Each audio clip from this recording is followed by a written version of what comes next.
Ahlan wa sahlan, hali gani mtazamaji wa Star TV, naomba radhi kuchelewa kwanza kwa taarifa ya habari. Mwenyeji wako ni mimi Abdullah Uthman. Karibu tuanze na habari za kitaifa.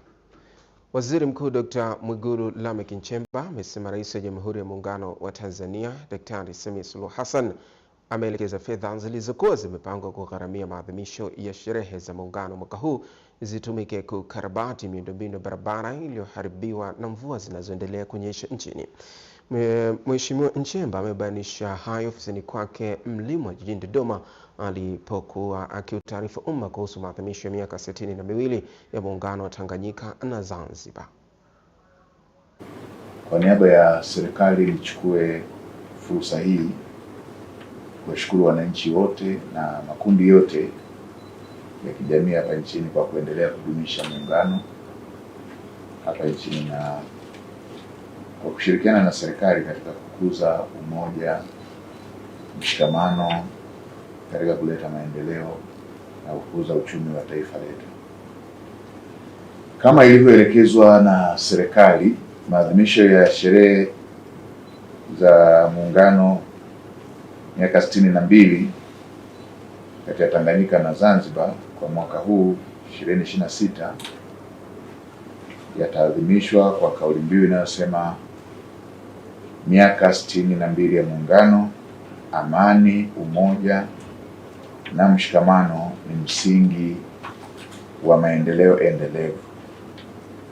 Aidha, kauli mbiu hii ya maadhimisho haya inaonyesha ni kwa jinsi gani serikali ya awamu ya 6 inayoongozwa na Daktari Samia Suluhu Hassan, Rais wa Jamhuri ya Muungano wa Tanzania, inaweka mkazo katika umoja na mshikamano wa wananchi wa Tanzania kupitia makundi yote, yani vyama vya siasa, vyama vya kiraia,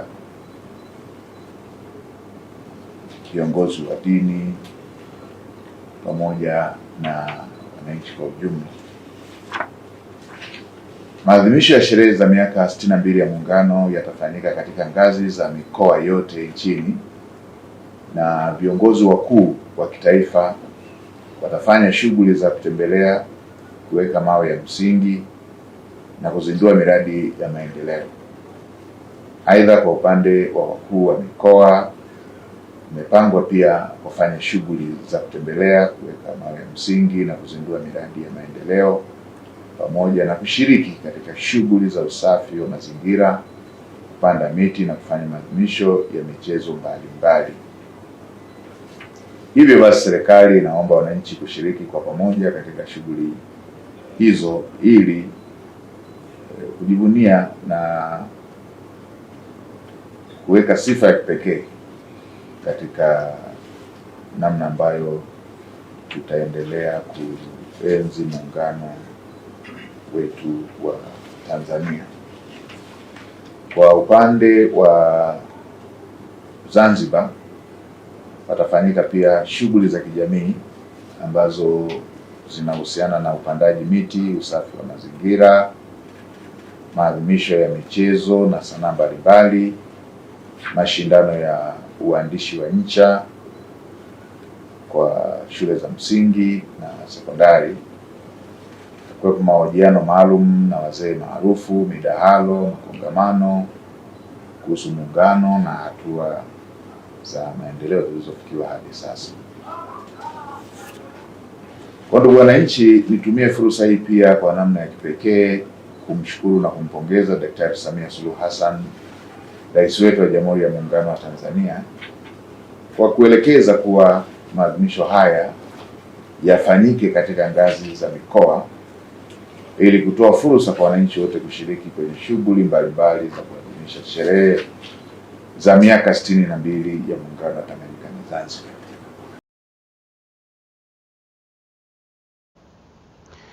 Ni Dr. Mwigulu Lameck Nchemba, Waziri Mkuu wa Tanzania. Tukisonga mbele mtazamaji, tuelekee Washington DC nchini Marekani.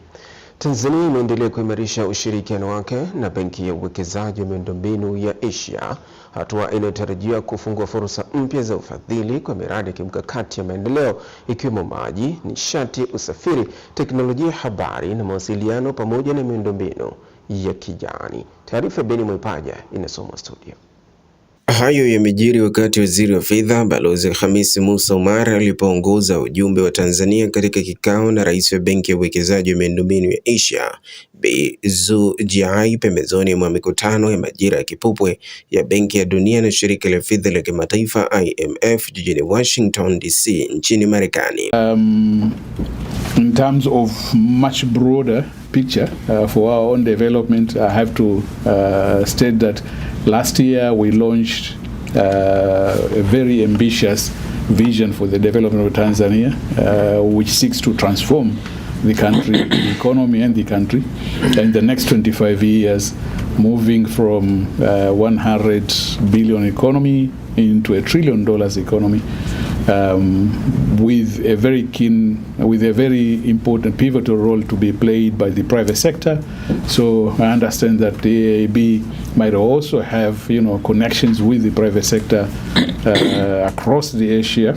And of course, maybe there could also be ways of supporting the private sector in Tanzania, local private sector, through our financial system, our local banks.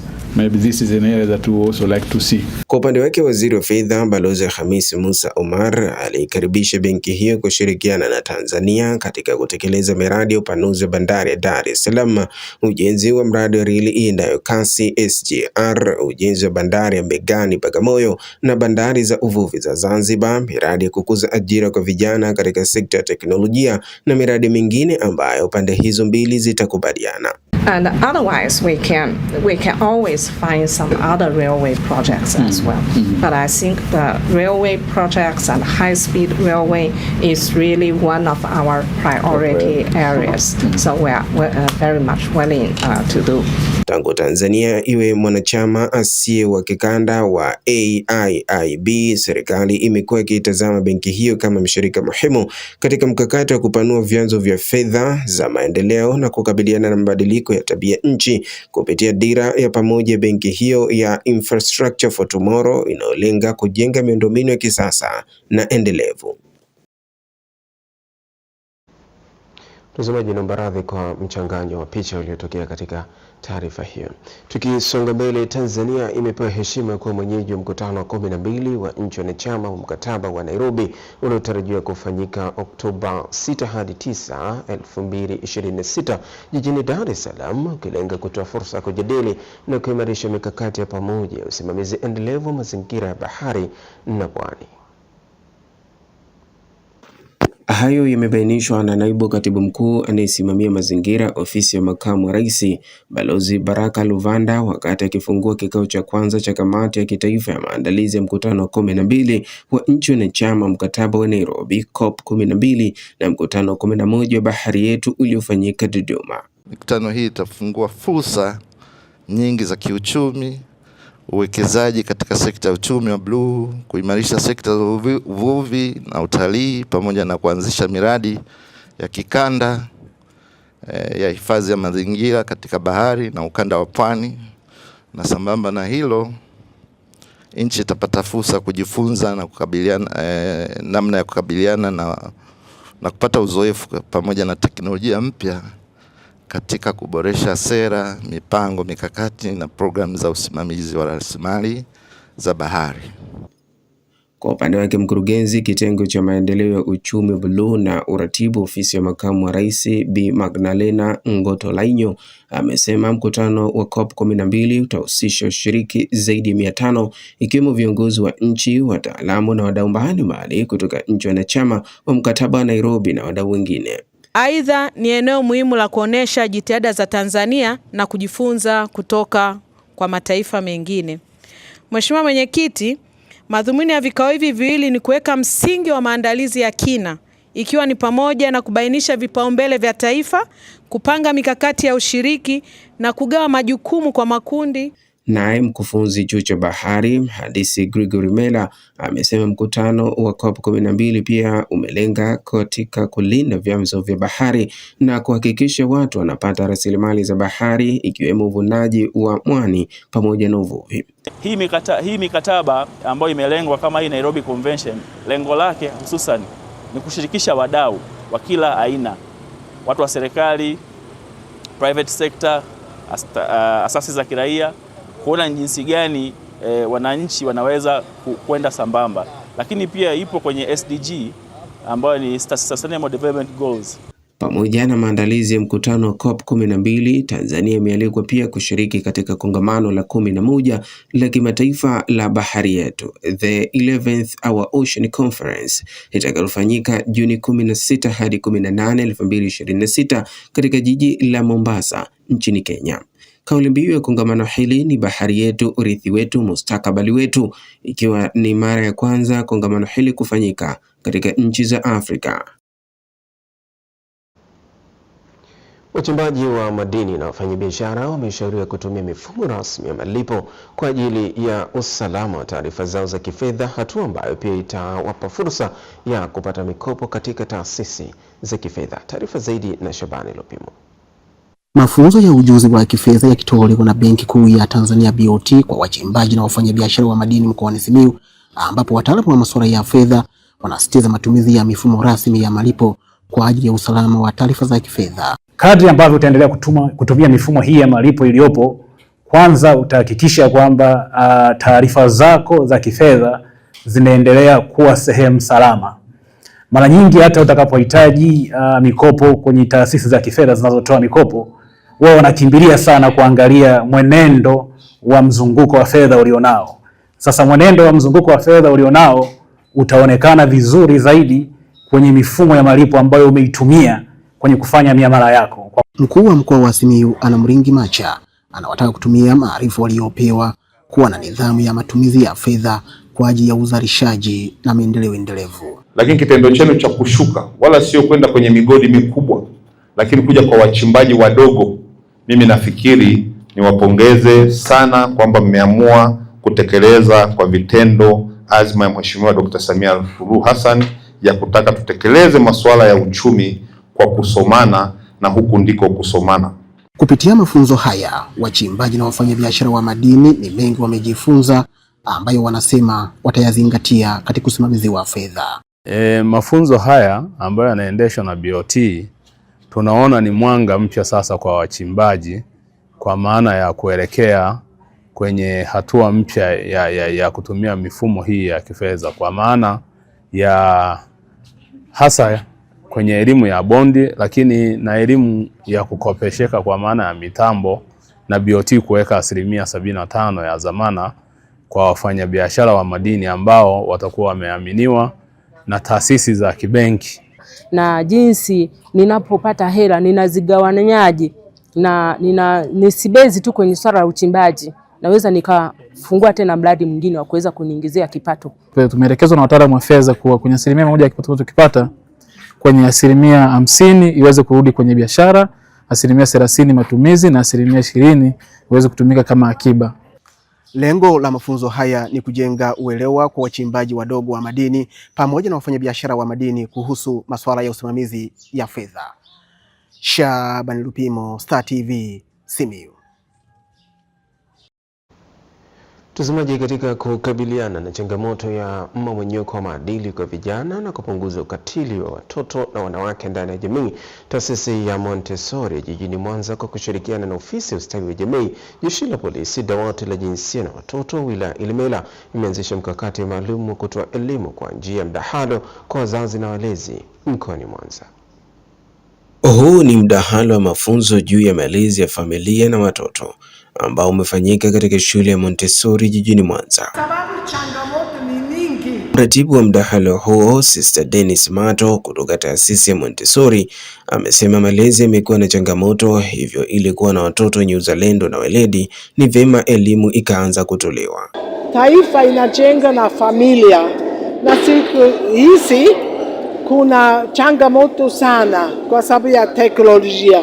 Kwa hiyo tunahitaji kuwa na watu taalamu waeleze kidogo matatizo na namna wanaweza kusaidia katika familia. Mkufunzi mkuu katika mdahalo huo ambaye ni mtaalamu wa elimu ya familia na malezi ya watoto Siridion Katabaro awataka wazazi na walezi kutoacha watoto wao walelewe na teknolojia, huku baadhi ya viongozi wakieleza hali ilivyo ndani ya familia. Mahusiano yako na familia yako, unaona tutakuja kuwa na kijana atakayekwenda kuimisha umma wa Tanzania hapa au yani tutakachoza kupeleka kule kwenye kumpata baba bora, mama bora, afisa wa baadaye, lazima mke, mme na mtoto muwe na kitu kinachoitwa nini? Mahusiano. Malezi, makuzi na maendeleo ya awali ya mtoto umeonyesha kabisa ni namna gani tumelenga katika yale maeneo matatu katika masuala mazima ya kupata utimilifu wa ukuaji wa huyu mtoto. Kwa kadri ya takwimu za Shirika la Afya Duniani za mwaka 2021 mpaka 23 zinatuonyesha kwa kila watu 127 kuna mtu mmoja ambaye ana changamoto ya usonji. Baadhi ya washiriki wa mafunzo hayo wameelezea jinsi elimu hiyo itakavyokuwa msaada ndani ya familia na kuomba iwe endelevu kwa taasisi na vikundi mbalimbali vya kijamii. Babu, tuna changamoto, tunalia kama taifa kwamba tuna changamoto ya malezi, vijana hawana heshima. Pamoja na ubize baba alionao, mama alionao, tunapaswa wote tupate muda wa kutosha wa kuongea. Itasaidia jamii kujua umuhimu ya kuishi familia kama familia. Mdahalo huu umehusisha wafanyakazi wa walimu, wafanyakazi wa serikali katika sekta mbalimbali, wanafunzi wa malezi ya watoto, wazazi na walezi, makundi maalum, makundi ya kijamii ikiwemo akina mama na akina baba, wafanya biashara ndogo ndogo. Na mtazamaji, taarifa hiyo inatupeleka mapumziko mafupi. Tutakaporejea hapo tutakuwa ni sawa jicho letu mkoani. Tafadhali endelea kubaki nasi.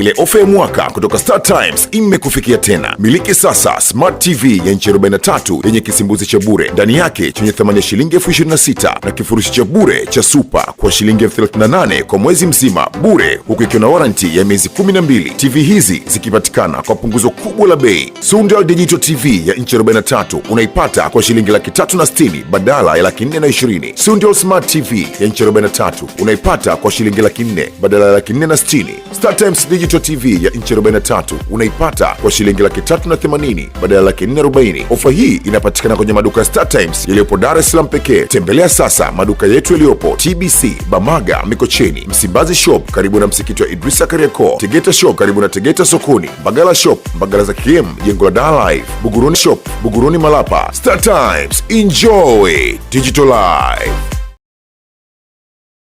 Nimefanikiwa kupata kazi kwa muda baada ya kutumia platform ya Nafasi. At first nilidhani ningeweza kuona list za kazi na kuweza kuapply mwenyewe kwenye app, lakini nikaelewa kuwa app yenyewe ina apply kwa niaba yangu.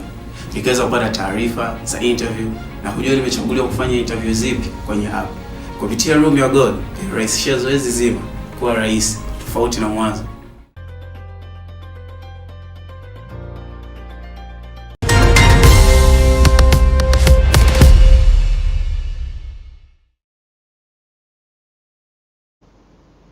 Asante sana mtazamaji kwa kuendelea kubaki nasi. Karibu, huu ni wasaa jicho letu mkoani.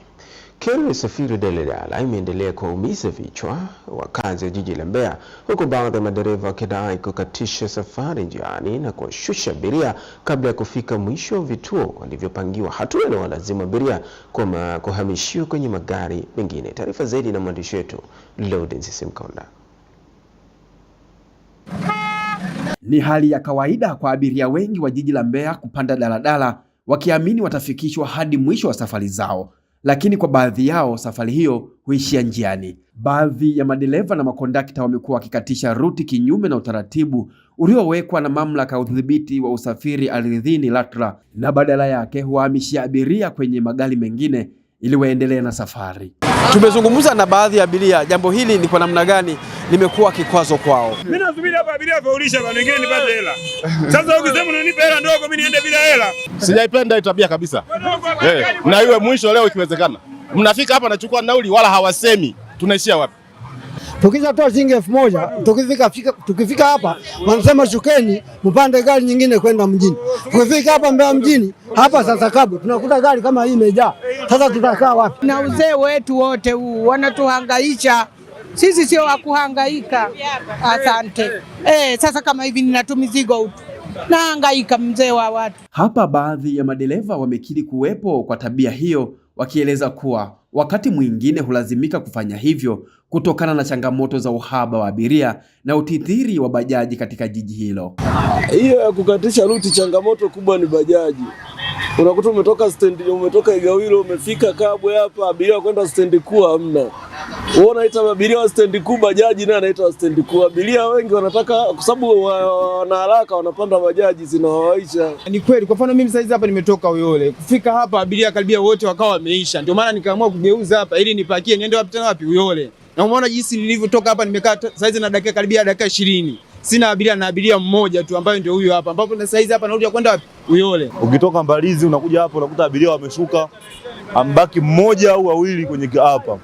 Kwa unampa yule anayeenda Uyole, wewe unaangalia mambo mengine. Afisa mfawidhi wa RATRA mkoa wa Mbeya, Mhandisi Shaban Mdende, anasema tayari mamlaka hiyo imeshabaini uwepo wa tatizo hilo. Ndiyo maana yakitokea malalamiko, sisi hatusiti kuchukua hatua za kikanuni, kwa sababu tumeshatoa unafuu kwa mazingira yote hayo, kwa maana kwamba wajibu wa abiria sasa ni kutoa taarifa kwetu kwa changamoto ambayo inaweza kujitokeza, na sisi hatutasita kuchukua hatua kwa mujibu wa kanuni ambazo ndio zinaongoza masharti ya leseni za usafirishaji.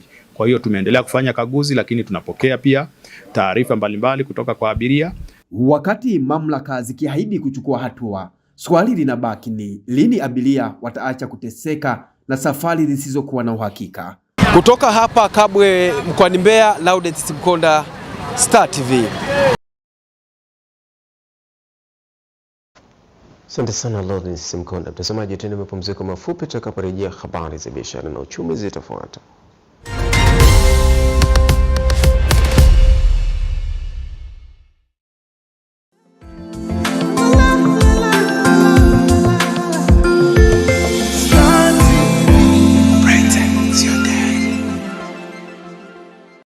PBZ Bank sasa wamekuletea huduma ya PBZ Lipa Hapa. Fanya malipo ya bidhaa na huduma mbalimbali kupitia simu yako bila kuwa na pesa mkononi kwa kutumia PBZ Mobile App, mitandao ya simu na mabenki mengine. Scan QR code ama andika nambari ya biashara kwa kutumia simu yako. Weka kiasi, thibitisha muamala, kisha ingiza nambari ya siri. Malipo yako yatakamilika. Na kwa sasa tumesogeza huduma zetu mpaka mkoani Arusha na Tanga. Mikoa mingine tuliowafikia ni pamoja na Dodoma, Mwanza, Mbeya, Morogoro na Mtwara.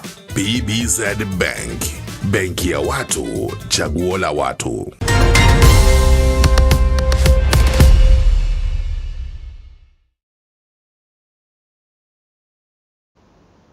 Tazamaji, karibu sana katika habari za biashara na uchumi.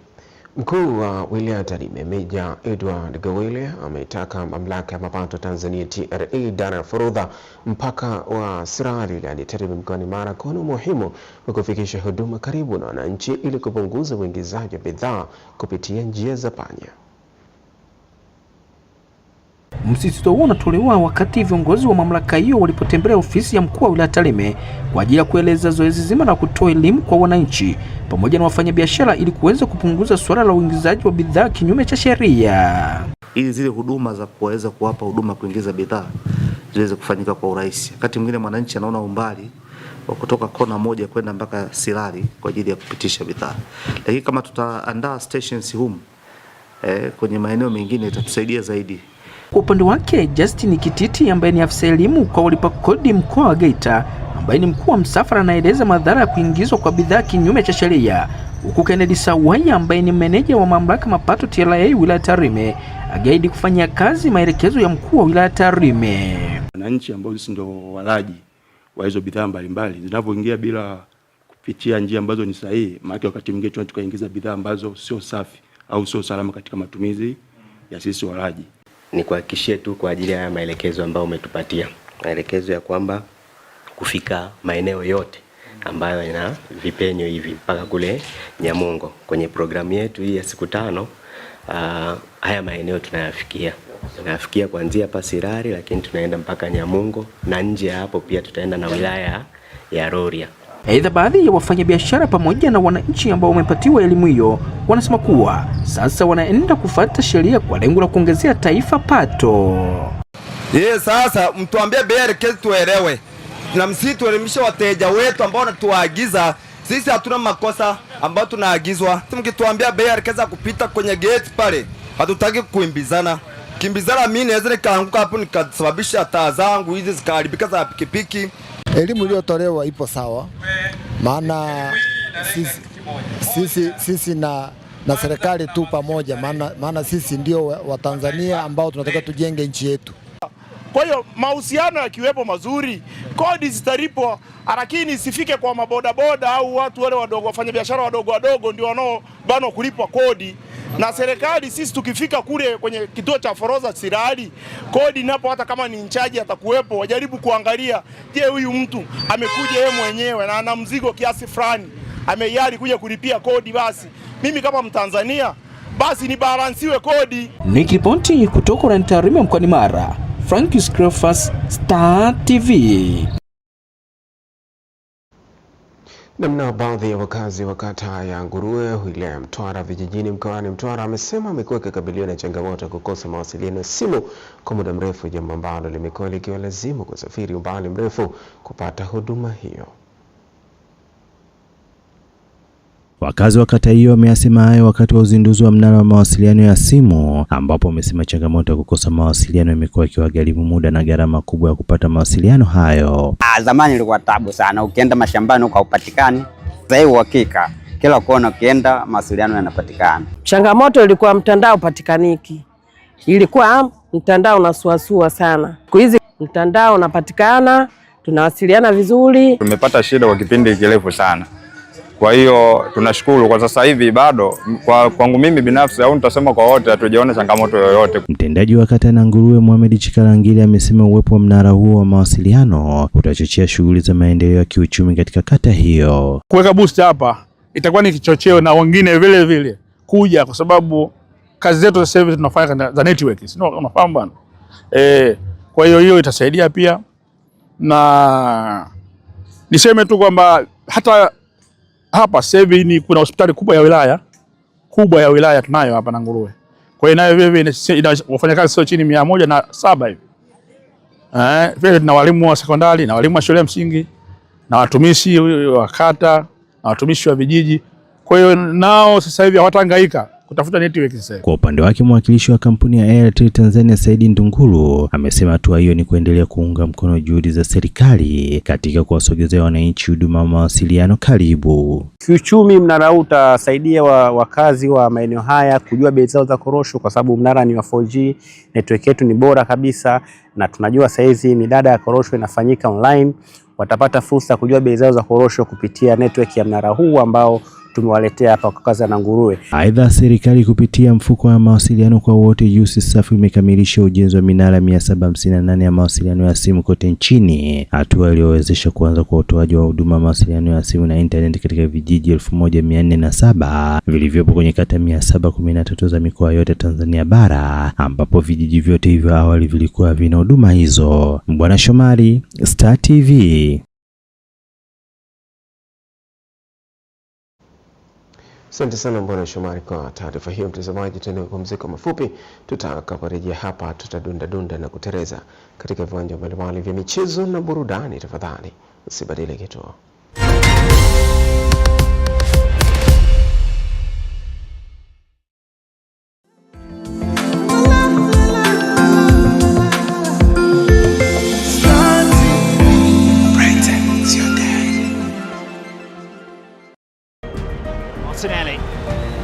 Katamo, that's a clever pass, looking for Kai Havertz! Arsenal lead in the quarterfinals! He's Doué, and The deflection. Bruno Fernandes plays the ball in. Matheus Cunha into the penalty area. Cunha scores for Manchester United. Fantastic from the Brazilian. Caicedo. Oh, he's lost it. Doku. 3-0. That's for Gakpo. That's Salah. That is Mohamed Salah. And on a day where maybe the torch is being passed.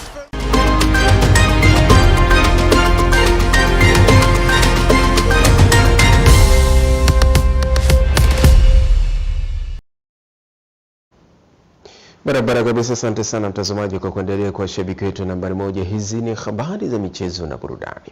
Waziri wa Habari, Utamaduni, Sanaa na Michezo Paul Makonda amewataka waandaaji wa mashindano ya urembo nchini kutimiza ahadi zao wanazotoa kwa washindi kwa lengo la kuondoa malalamiko na kuzidi kuiaminisha jamii kuwa mashindano hayo ni jukwaa la kumunua mtoto wa kike. Taarifa kamili na Bwana Shomari.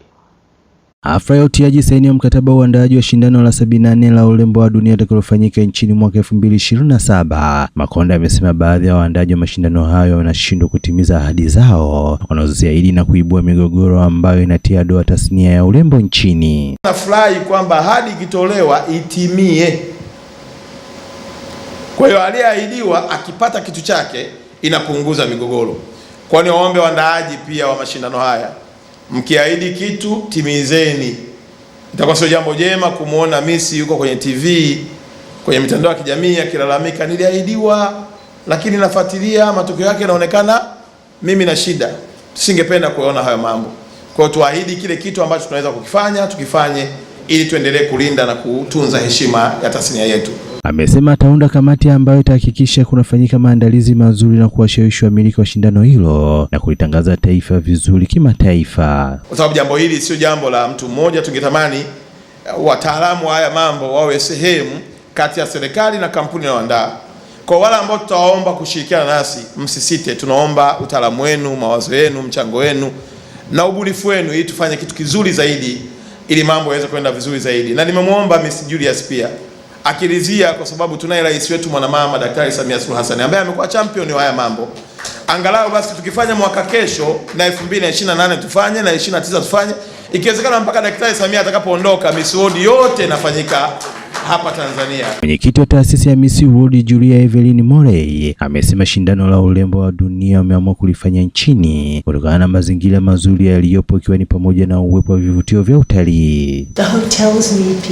Hoteli zinahitaji watu na zinahitaji kujengwa zaidi, kwani kumekuwa na matukio ya ajabu duniani kote. Tunawaita kwenye maeneo mapya na ya wazi. Sasa wanaweza kuwa wamezeeka sana na maeneo ya zamani sana, lakini ni wapya kwa utalii. Wanapogundua utalii, familia nzima ufurahi kwa sababu wanapata kazi, hoteli zinajengwa, na sisi tuko makini sana na mazingira, kwani tunatambua jinsi ilivyo muhimu kwa ulimwengu kuwa pamoja. Mkuu wa wilaya ya Temeke Sextus Mapunda na baadhi ya warembo wa mataji mbalimbali wamesema ujio wa shindano hilo nchini uchukuliwe kama fursa kulitangaza taifa kimataifa. Karibuni Dar es Salaam.